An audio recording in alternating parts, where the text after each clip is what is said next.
नमस्कार, स्वागत है आप सभी का छत्तीसगढ़ की खबरों में। मैं आपके साथ निकिता कश्यप। बुलेटिन की शुरुआत में सीधा आपको लिए चलते हैं रायपुर की ओर, जहां पत्रकारिता गौरव उत्सव में मुख्यमंत्री विष्णुदेव साय की ओर से शिरकत की जा रही है।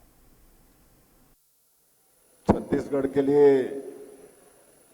बड़ा सौभाग्य का विषय है कि आज श्री राम मंदिर के परिसर में स्थित सुंदर सदन में प्रेस क्लब रायपुर के द्वारा हिंदी पत्रकारिता के 200 साल पूरे होने के अवसर पर पत्रकारिता गौरव मार्तन उत्सव का आयोजन किया गया है। और ऐसे अवसर पर मंच में विराजमान है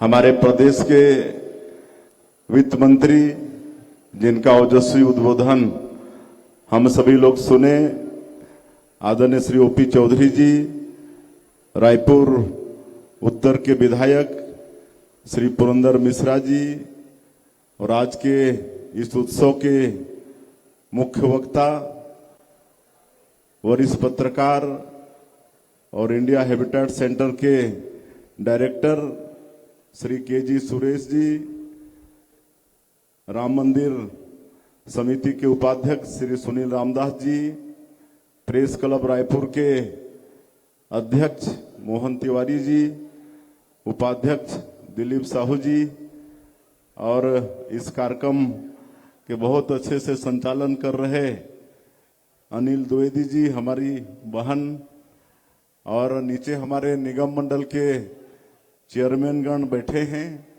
श्री संजय श्रीवास्तव जी, राजीव अग्रवाल जी, प्रभात मिश्र जी, हमारे मीडिया सलाहकार पंकज झा जी, श्रीमती वर्णिका शर्मा जी, अमित चिमनानी जी, कृष्णा दास जी, और आज कुमारी अरुणिमा जो 6th क्लास की स्टूडेंट है, बहुत सुंदर अर्पा पैरी के धाम प्रस्तुत की। मैं बहुत बहुत उनको आशीर्वाद देता हूं। और आज के इस उत्सव में देश भर से हमारे वरिष्ठ पत्रकार भी उपस्थित हैं, और इस अवसर पर उपस्थित सभी मीडिया जगत के भाई और बहनों, संभ्रांत नागरिक बंधुओं, आप सभी को नमस्ते, जोहार। और आप सबका मैं प्रभु श्री राम के ननिहाल और माता कौशल्या की जन्मभूमि छत्तीसगढ़ में बहुत बहुत स्वागत करता हूं, अभिनंदन करता हूं।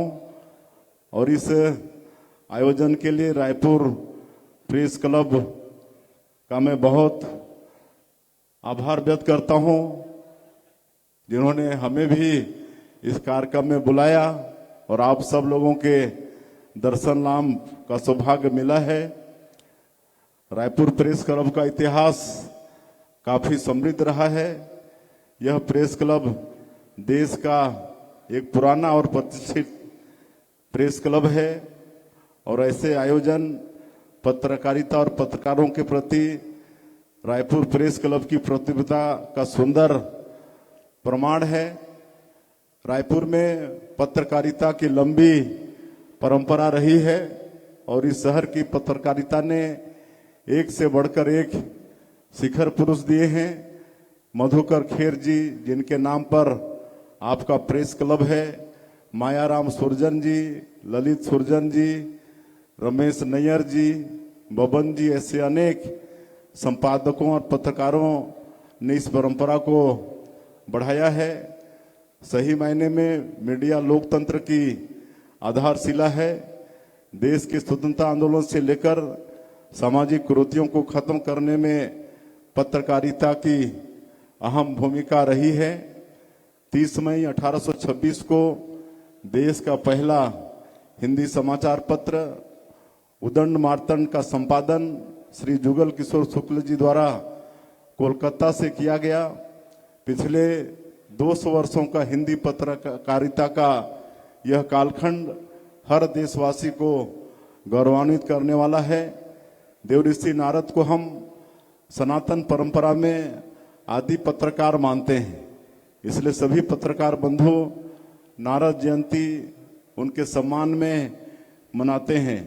उदंड मार्तंड अखबार हमारी परंपराओं से कितनी गहराई से जुड़ा था, इसका पता इसी बात से लगता है कि इसका प्रकाशन नारद जयंती के दिन ही आरंभ हुआ। इस तरह से यह अखबार सनातन संस्कृति को स्वर देने आरंभ किया गया और यहीं से भारत।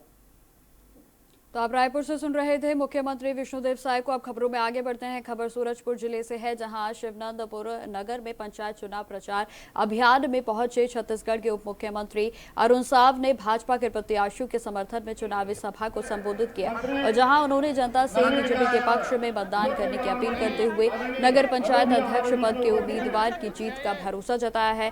तो वहीं अरुण साव का कहना है कि शिवनंदपुर को नगर पंचायत का दर्जा भाजपा सरकार ने दिया है और आने वाले समय में इसे स्वच्छ, सुंदर और विकसित नगर के रूप में विकसित किया जाएगा।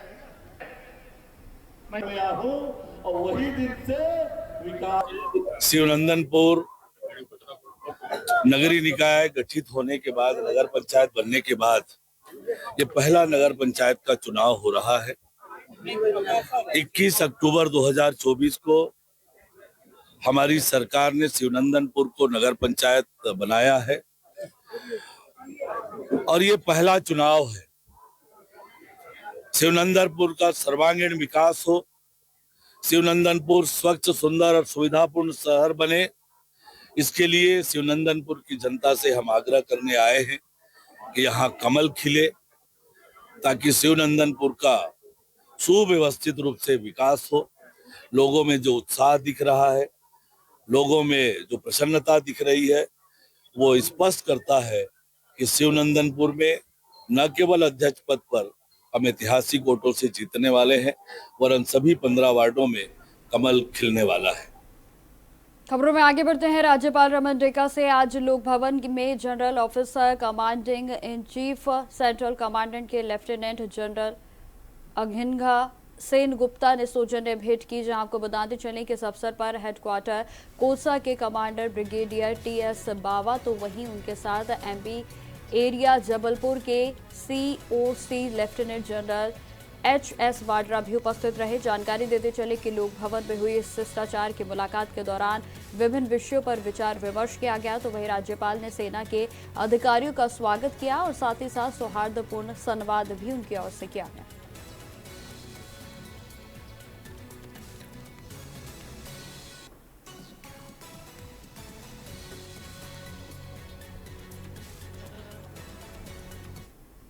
खबर रायपुर से है, जहां श्रम विभाग के सचिव सह श्रमायुक्त हिमशिखा गुप्ता ने विभागीय कार्यों की समीक्षा करते हुए अधिकारियों को श्रमिक हितों से जुड़ी योजनाओं का लाभ पात्र लोगों तक पहुंचाने के निर्देश दिए हैं। उनका कहना है कि मुख्यमंत्री विष्णुदेव साय के नेतृत्व में संचालित अटल उत्कृष्ट शिक्षा योजना के तहत श्रमिक परिवारों के बच्चों को निजी स्कूलों में दाखिला दिलाने की प्रक्रिया को तेज किया जाए। तो वहीं नए शैक्षणिक सत्र से योजना में सीटों की संख्या 100 से बढ़ाकर 200 कर दी गई है।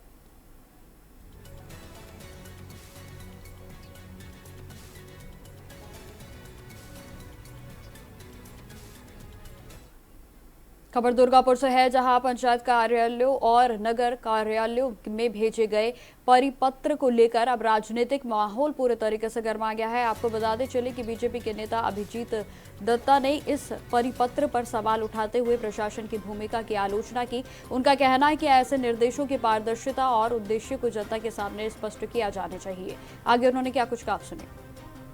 सरकार खुद घोषणा किया है, माननीय मुख्यमंत्री इस डिपार्टमेंट का अग्नि मित्रा जी है मंत्री, उन्होंने घोषणा किया है। कल रात को सर्कुलर आ गया है हर एक पंचायत ऑफिस, हर एक कॉरपोरेशन में। आज दुर्गापुर में 5 बोड़ो है, 5 बोड़ो का एसआई कल रात को हमको फ़ोन किया था। हमने बोला है दुर्गापुर में 43 वार्ड है, 43 वार्ड में आज वैचारिक रूप से कैंप किया जाएगा। उसका बाद से डेली बोड़ो ऑफिस तो खुला रहेगा, उसका साथ साथ वार्ड ऑफिस में भी ये काम चलेगा। उसका साथ साथ हम लोग का पार्टी का जो कार्यकर्ता है वो सबको भी ये काम में भिड़ाया जाएगा। हर एक बस्ती, हर एक गाँव, हर एक मोहल्ला में हम लोग जाके ये फॉर्म फिलअप करेंगे।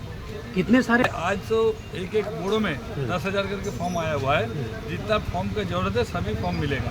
काहे माननीय मुख्यमंत्री ने 90 दिन का दिन रखा है, काहे एक भी आदमी ना छूटे। और जो जो लक्ष्मी भंडार में भुआ पैसा लेता था, आप देखे भी होकर, लड़का का नाम से पैसा आता था, जिसका बैंक में नौकरी है, जो खुद नौकरी करता है उसको भी लक्ष्मी भंडार मिल रहा था। एक्चुअली ये प्रकल्प है गरीब मानुष के लिए, गरीब जो आदमी है, गरीब तबका आदमी को इसमें लाया जाए। इससे पहले क्या देखा जाता था, जो बीजेपी करता था, सीपीएम करता था, उन लोग को छोड़ दिया जाता था इससे। लेकिन हम लोग क्या किए, सब वर्ग का मानुष को इसको जोड़ने का कोशिश कर रहे हैं। खबर रायपुर से है, जहां छत्तीसगढ़ में कांग्रेस के अध्यक्ष दीपक बैज ने केंद्र सरकार पर नीट परीक्षा में बार बार पेपर लीक की घटनाओं को रोकने में विफल रहने का आरोप लगाया। जहां उनका कहना है कि देश की महत्वपूर्ण परीक्षाओं की सुरक्षा सुनिश्चित करना सरकार की जिम्मेदारी है, लेकिन लगातार हो रही गड़बड़ियां छात्रों और अभिभावकों का भरोसा कमजोर कर रही हैं। दोबारा पे देखिए, ये सरकार की पूरी तरह से नाकामी है। क्या ये पहली बार नीट का पेपर लीक हुआ है क्या? कई बार, इससे पहले कई बार नीट का पेपर लीक हुआ और 22 लाख से अधिक युवाओं का भविष्य मोदी सरकार ने बर्बाद कर दिया। अब दोबारा पेपर कराएंगे आप, सेना और वायुसेना का उपयोग करेंगे। सिर्फ नीट का पेपर ही नहीं, अब सीबीएसई का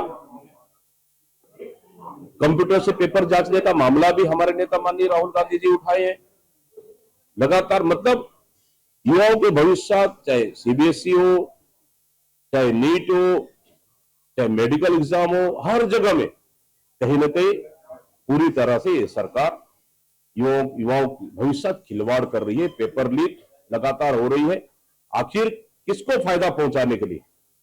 शिक्षा मंत्री को तत्काल मोदी सरकार को बर्खास्त कर देना चाहिए। डीके शिव कुमार कर्नाटक के नए सीएम बनाए जाने वाले हैं, निश्चित रूप से बधाई, शुभकामनाएं कि कर्नाटक के सभी नेताओं से चर्चा करने के बाद आलाकमान ने जो फैसला लिया है, स्वागत योग्य है। बधाई, शुभकामनाएं।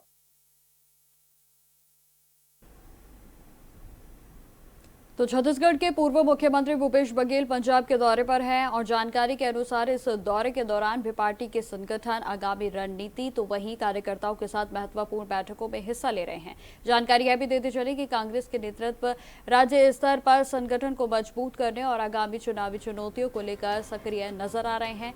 तो वहीं कांग्रेस के वरिष्ठ नेता डीके शिव कुमार को लेकर भी राजनीतिक चर्चाएं तेज हो गई हैं, जहां पार्टी के भीतर नेतृत्व और संगठनात्मक जिम्मेदारियों को लेकर विभिन्न स्तरों पर मंथन भी जारी है।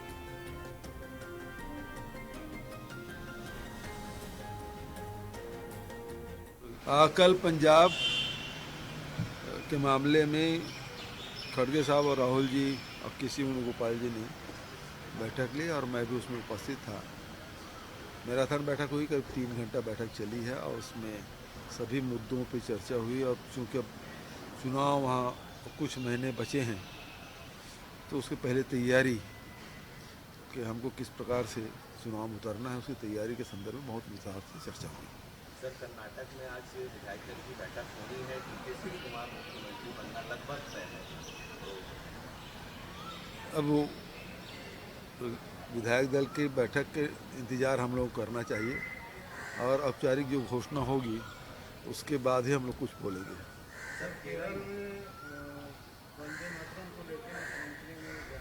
क्या क्या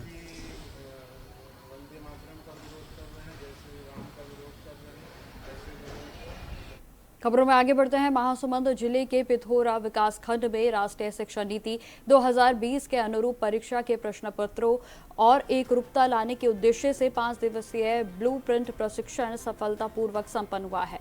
और जहां पीएम श्री विद्यालय पिथौरा में आयोजित इस प्रशिक्षण का कला समूह, भाषा समूह तो वहीं वाणिज्य एवं कृषि समूह के कुल 175 विख्याता शिक्षकों ने इसमें भाग लिया।